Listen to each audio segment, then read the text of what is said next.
Karon guys, nagtigom-tigom na po ang atong mga amigo diri sa Team Panabo. So bago ta mag-ride, mag-pray sa Takadiot.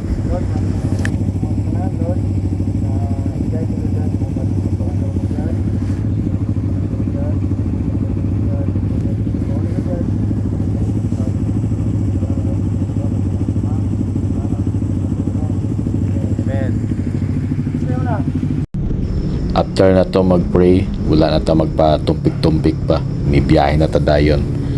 Karon unom ta kabuok mo saka og shuttle sa New Bataan. Gikan sa atong jump off area padulong sa atong target nga location. Udagan po tag around 100 kilometer. So estimately mga 2 ka oras ni padulong dito sa taas. Medyo excited po ta sa atong pagsaka karon dahil kanang dugay-dugay na sa tawa kabalik. The last time nga miagi ta dito, I think nasa tulon na siguro ka tuig. Kay sa una pag musaka ta wala pa kay mga kapihan dito. Pero karon daghan na daw kapihan dito sa taas.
Tingog no.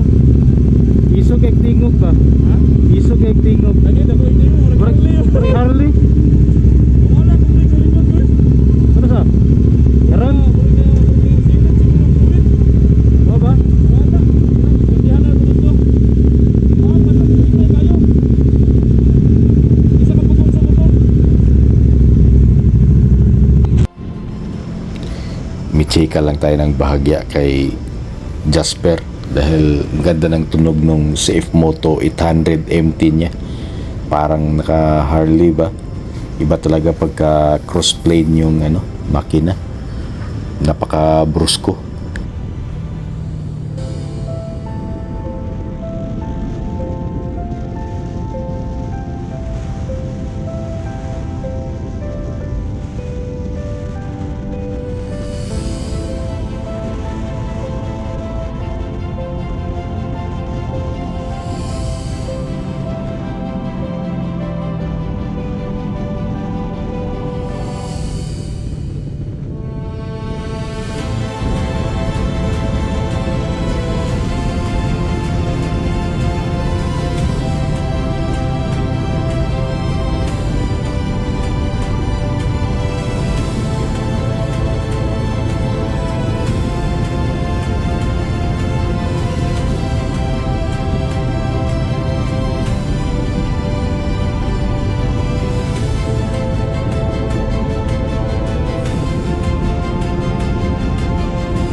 Karon na nata sa may Mawab diri sa may barangay Sawangan. Last year kini sa atong right side na bar down ni siya ba tungod atong bagyo nga kusuga yung ulan niya tuloy-tuloy almost 1 week nga way hunong. Kung mapansin ninyo kini nga kalsada recently rin na kuan na repair. Currently naanata sa Nabunturan Maragusan Road padulong na taog New Bataan. Ang New Bataan pala ay na-establish way back 1966. Usa siya sa mga municipal diri sa Compostela, which is now the Davao de Oro. Kining name nga New Bataan ay gikuha ni after the Bataan dito sa North Luzon. Ang mga native language diri sa area, unang-una kining Nabawenyo, Cebuano, Mansaka, at Amanobo ug Tagalog. Nganong nay Tagalog later on, ang municipality nga kining New Bataan was named after in honor of the first lady na si Miss Luz Magsaysay nga mitabang sa pag-approve sa town site reservation. Kining New Bataan also the home of the Tagalog settlers nga mibalhin diri during the Commonwealth and post World War II era.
Video to ba?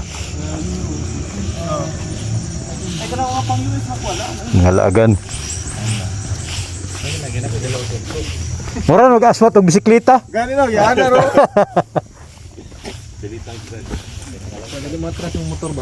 Asa ta mga piyon niya, boss? Kamera na na. Abi, gutom na ko. Ngatro, ngatro. Ngawag karon. Abi na kumanghunong kanina pag Karon naog na ta dito sa may kapihan na ay gamay nga lingkuranan dito nga po yung mga nangapi. Pero bugnaw ang kuan ang hangin na maguto sa taas nga lugar nya nindot sa kay view diha sa unahan makita nato. So sa una wa pag yun ning mga kapihanan dire. nay kape da, boss.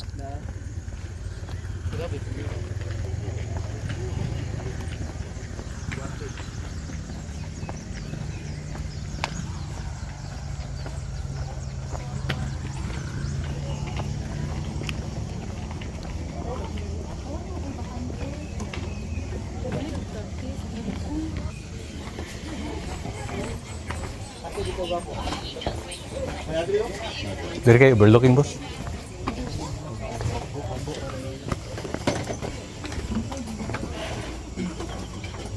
Asa ta ka-order? Bakason ba? Bilang isang rider, ganito lang kasimple ang aming kaligayahan. Makapunta sa isang lugar na na-enjoy namin, simpleng kape lang, konting tikal, uwi, at buo na ang araw namin.